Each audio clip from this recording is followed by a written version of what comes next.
in this journey of me making my millions, being persistent has always been something that has helped me go forward in my career. Not taking no for an answer. A good business owner can negotiate their behinds off, because if you say up front what you can do and cannot do and what you will accept and won't accept, things will go a lot easier. You set those standards. You set those boundaries. Welcome back to the Beauty Boss Millionaire podcast with daily on-the-go episodes packed with testimonies and business tips to help you create financial freedom through entrepreneurship.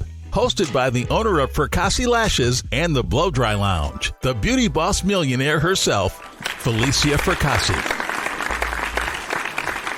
Welcome back to Beauty Boss Millionaire. I'm your host, Falicia Fracassi.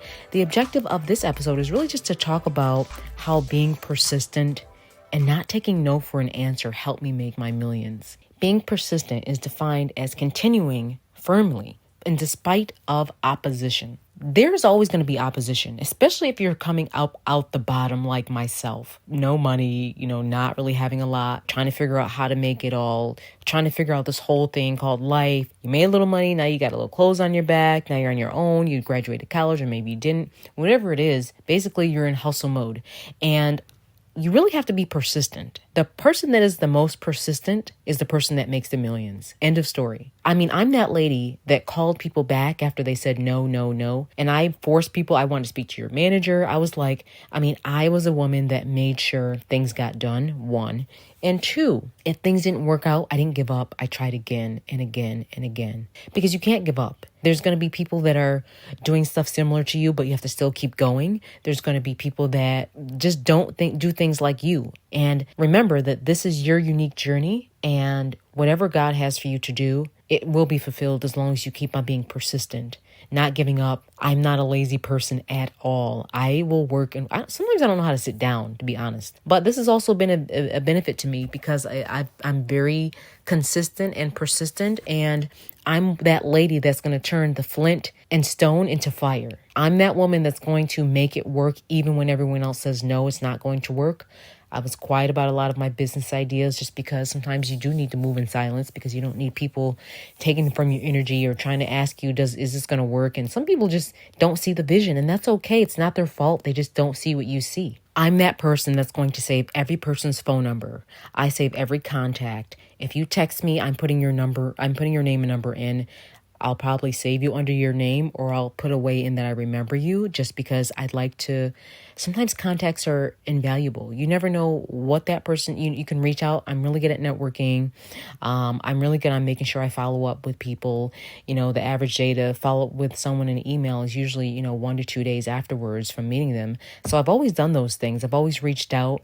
I remember I was in New York City, and a friend of mine who I did her lashes, she was like, girl, you do really good work. I seen your work. I seen you do other services. You're really good. I want to send someone to you. I'm like, all right, cool. And so, I said, who, just let me know when and where.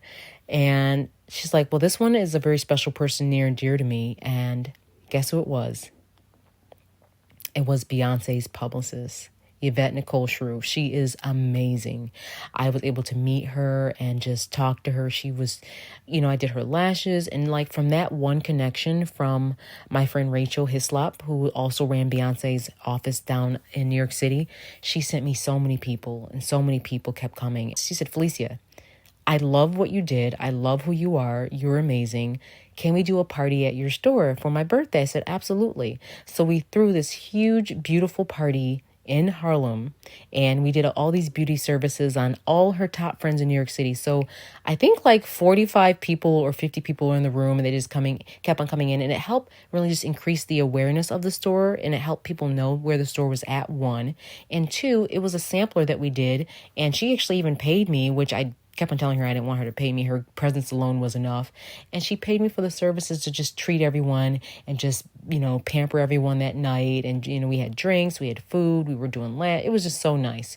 And I had my staff at the time coming from other cities just to help out because it was so many people. And it was such a good experience. And to this day, all those people that came, they were also friends. And from them meeting all those 40, 50 people, it took me to the next level. It's just amazing how one person and following up with them and being persistent and just moving forward can really just advance you to the next level.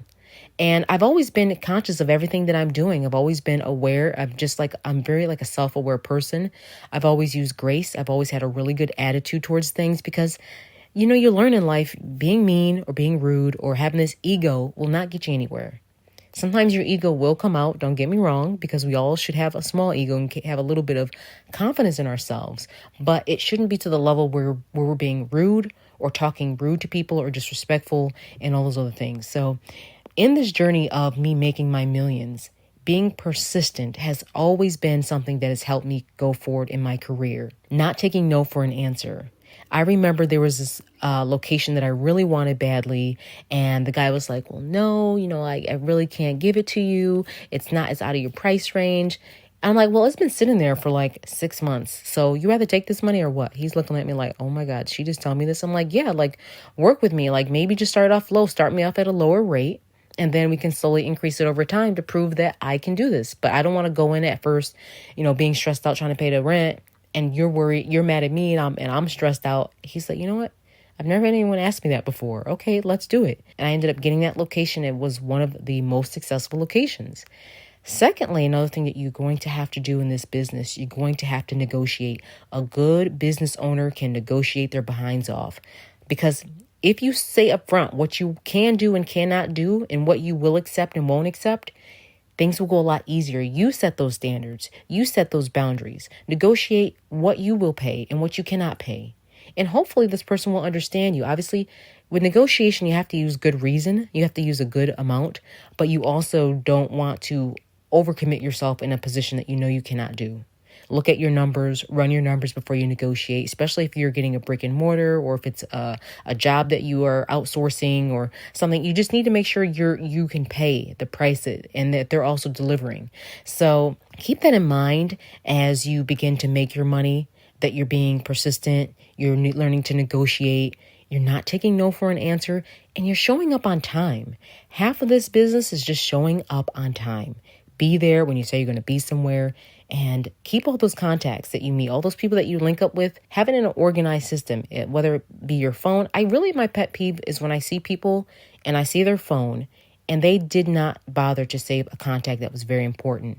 So you basically got the blessing in your hand and you dropped it. So that's why I just save everyone's contact and their email just to kind of keep in touch with people that I know there's something brewing there, or nowadays you can just save them on Instagram.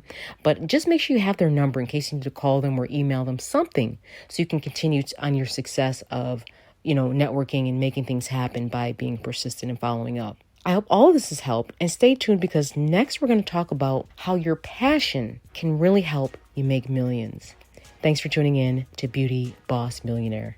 Also, if these are really helpful, please review, rate, and share, or just send the link to someone who may need this. See you tomorrow. That's it for today. Tune in tomorrow for the Beauty Boss Millionaire podcast. And don't forget to follow the Beauty Boss Millionaire, Falicia Fracassi, on Instagram, Facebook, and TikTok at Beauty Boss Millionaire.